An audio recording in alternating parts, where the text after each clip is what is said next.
Evening, this is a Hawk again. Wearing old stuff from before, back in Iraq and Afghanistan. I was a contractor in Iraq for 8 years, 2 years in Afghanistan. What I did there is irrelevant.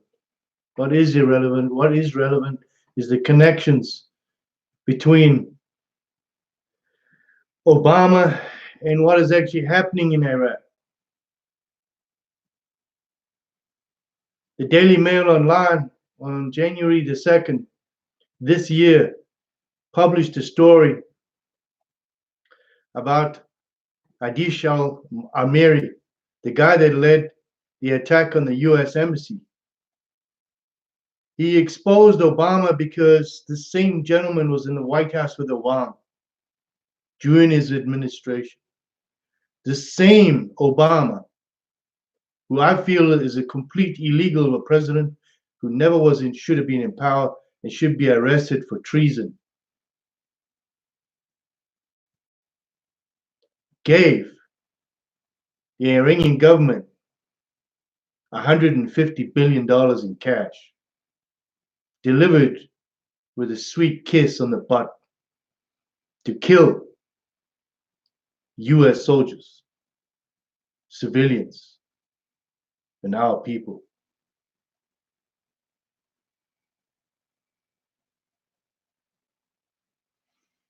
In the Benghazi attack, it's my belief and my theory that the ambassador was killed deliberately to shut him up because of the gun running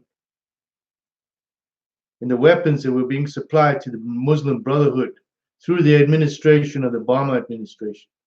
Just like with Fast and Furious and the many other things like Uranium One, where this administration did everything in its power to destroy the United States, including firing 30 top generals, retiring every colonel over 30 years in the US military deliberately to kill our experience.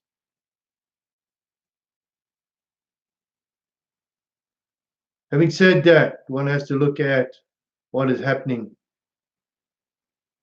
in Iraq and the Middle East.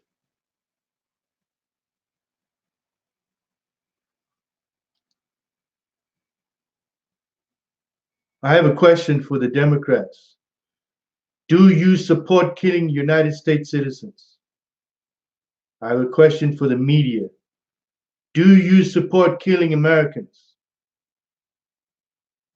And every presidential candidate right now, do you support killing American citizens? That question you need to answer first before you ever step up onto the stage of ruling this country. If any of you condemn the killing of General Soleimani, the Iranian terrorist who orchestrated thousands and thousands of attacks on US military,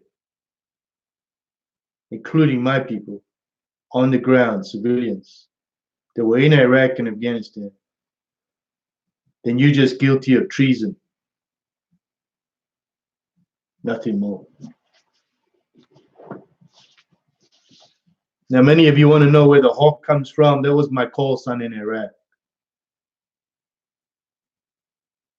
They asked me what I wanted. I said, just call me Hawk.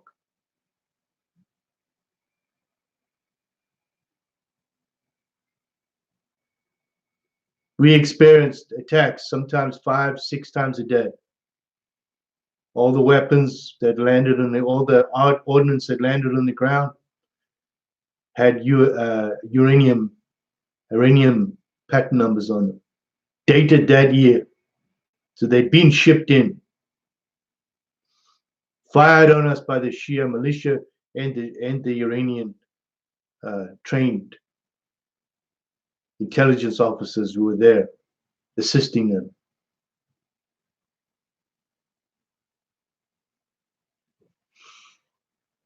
Now, Nancy Pelosi and the Democrats decided to try and hijack the United States by filing a treasonous act to vote to curb the United States President, the Commander-in-Chief of the United States, from making any decisions to go to war. That is a deliberate coup d'etat. Standing next to the President of the United States in full support of what he did was the Joint Chiefs of Staff. These are the heads of all our military branches. In fact, what should happen is that the entire leadership of the Democratic Party should be arrested for treason.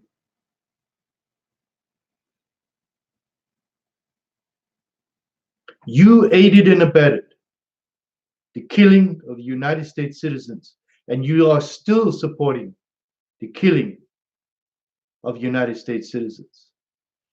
You refuse to pay $5 billion to build a wall along the southern fence of the United States. $5 billion. But you are prepared to give our enemies $150 billion to kill United States citizens. There is no logic.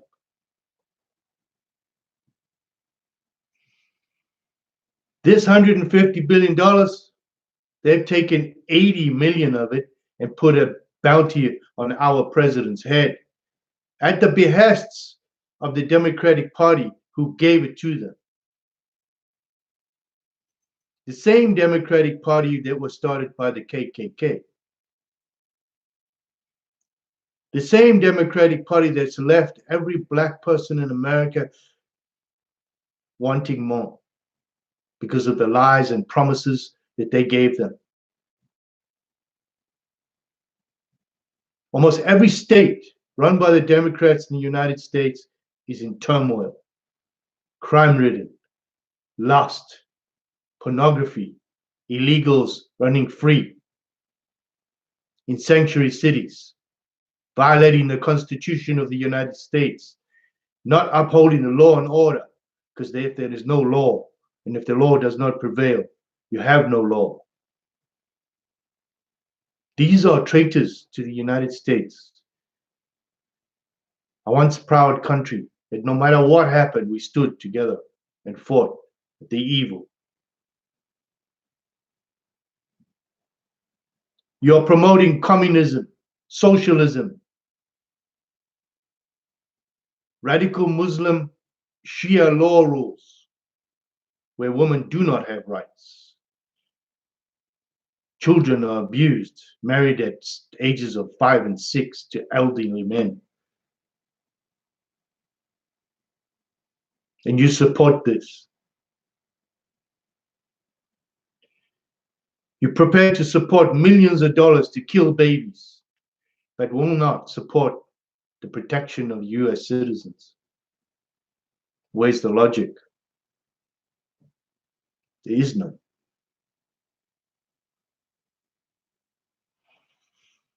Now let's go to South Africa.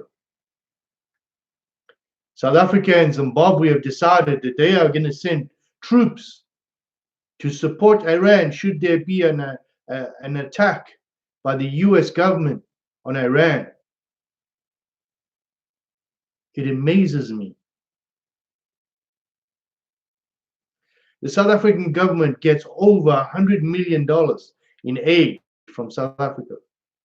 It was far more than I actually realized. They cannot account for the aid because it's disappeared. $100 million is $140,000 million.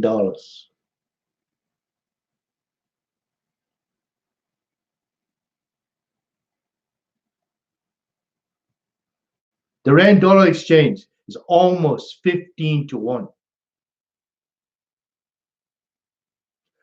It's almost the same as the pound to 1.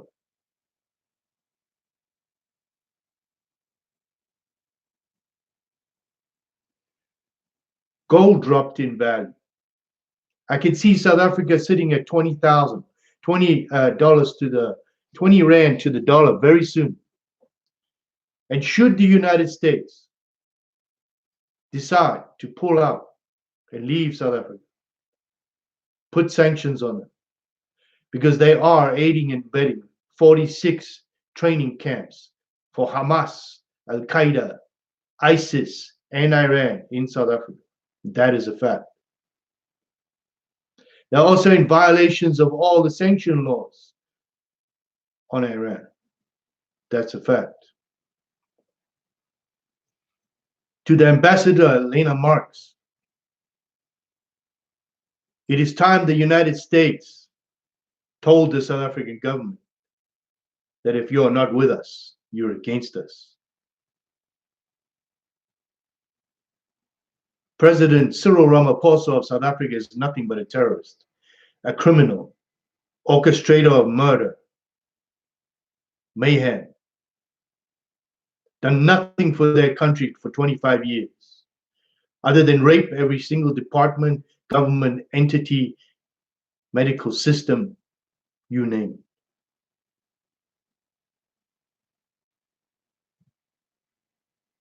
I am merely giving you a message.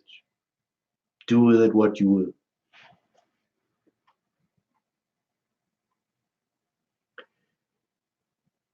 So, South Africa votes almost 90% against the United States and the UN.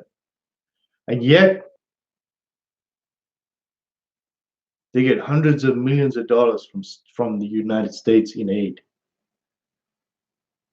Why are we wasting our time with these people?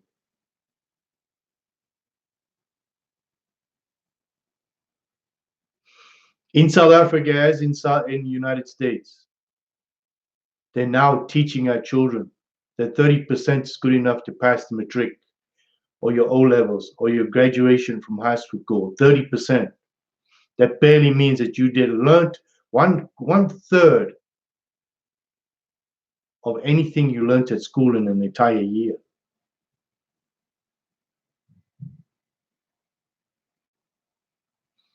They boasted this year that they passed the biggest amount of matriculates in the entire history of the country. Ridiculous. They did not pass 80%. They passed 80% of fools.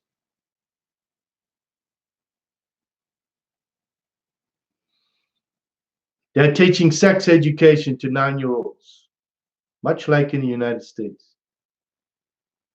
where the moral decay is to promote underage sex, pornography, communism, gender identity to the point of ridiculous that parents are deliberately deciding to change the sex of their children without their consent until they know what they really are.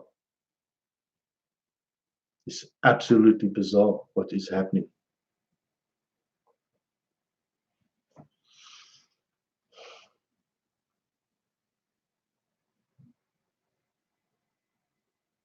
Let me give you some information.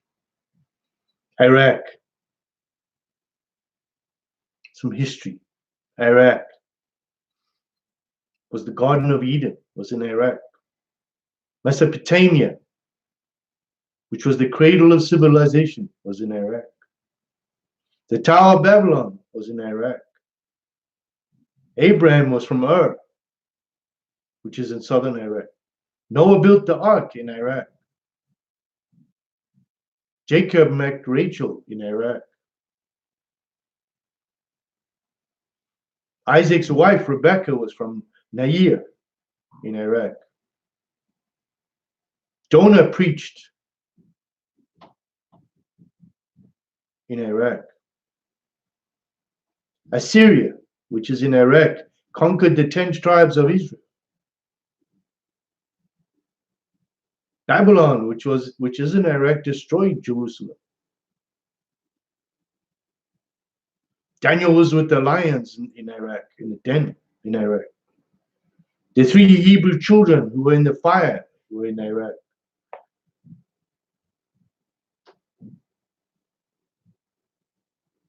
Bashira, the king of Babylon, saw the writing on the wall in Iraq.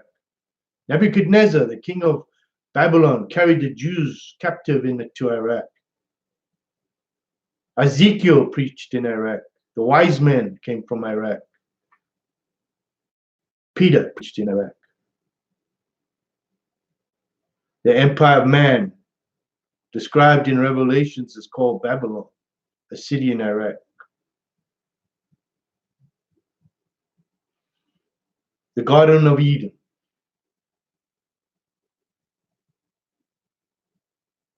Satan made his first attempt to appear in Iraq in Genesis. Nimrod established Babylon, and the Tower of Babylon was built in Iraq in Genesis. You can find it in Genesis. The confusions of languages took place in Iraq. Genesis 11:5-11.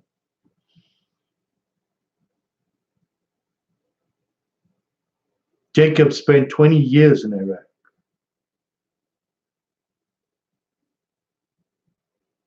And it goes on and on and on. And the only other part of the Bible is Israel. But Iraq was the cradle of Christianity in the beginning.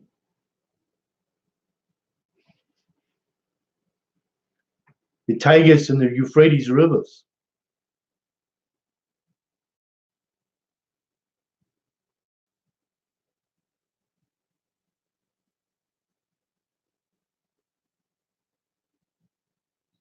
The word Mesopotamia means between the two rivers, which is the Tigris and Euphrates rivers. I've seen them both.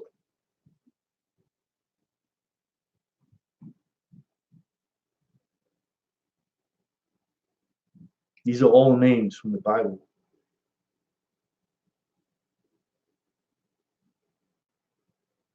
What happened to you people? The last tribe that can speak the language of Jesus is in Iraq. That ISIS tried to destroy completely. There's only a few left now.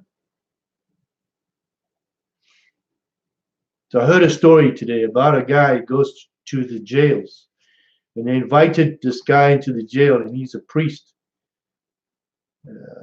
of sorts. And the apostolic guy got up, the Catholic guy got up, he got up, and the Muslim guy got up. So he asked him a few questions.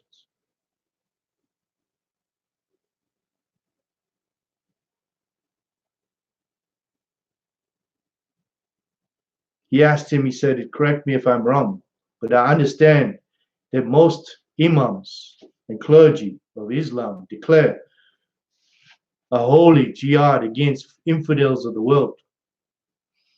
And that by killing infidels, which is the commanded to all Muslims, they are assured a place in heaven.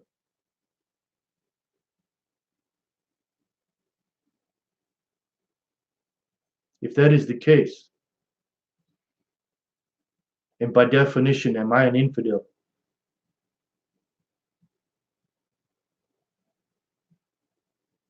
He said, yes.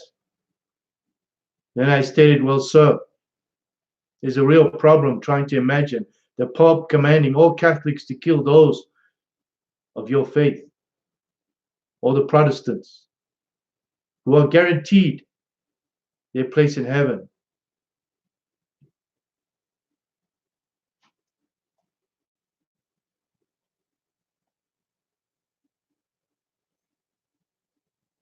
The man continued and he said, I also have a problem with being your friend. When you and your brother clergy are telling my followers, your followers, to kill me, let me ask you a question. Would you rather have Allah, who tell you to kill me in order for you to go to heaven, or have Jesus, who tells me to love you because I'm going to heaven? And he wants me to be with you.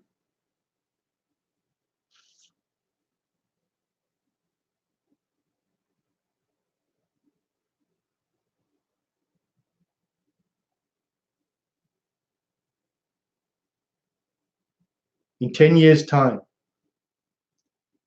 there'll be enough radical Muslims in the United States to vote in a president.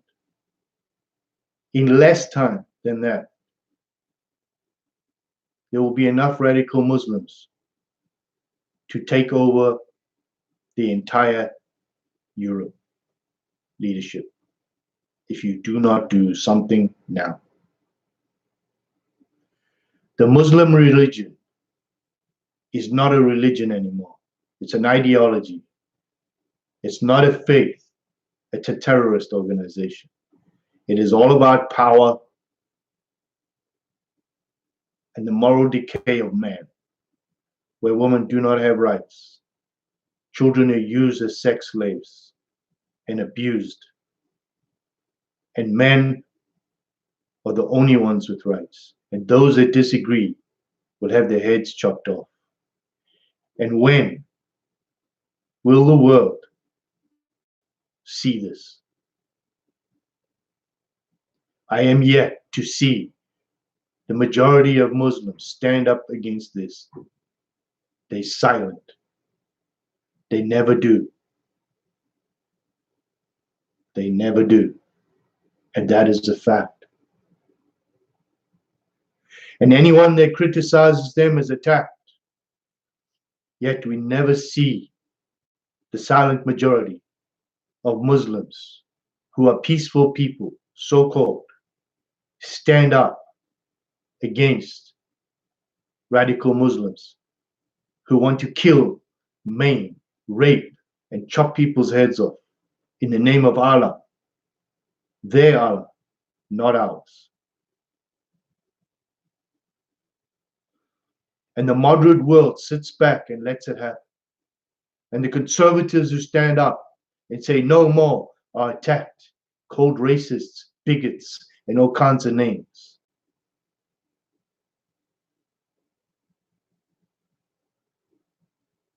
I've seen 4 wars in my life. And every single time, soldiers lie there bleeding and dying. And the crooked politicians come and they lie and they cheat and they steal. And in the end, it goes right back to what it was before. It cannot be trusted. None of them.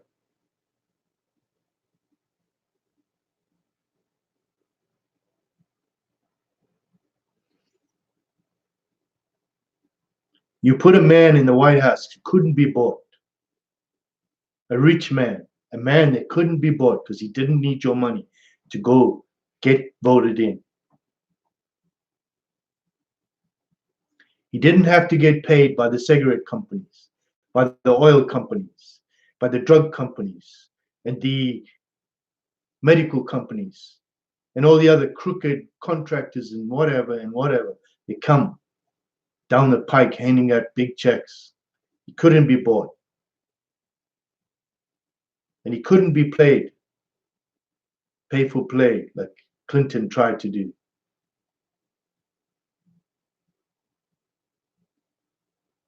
And when he killed a man, an evil man, not one, 3 of them, al-Baghdadi, Suleiman, and Amir,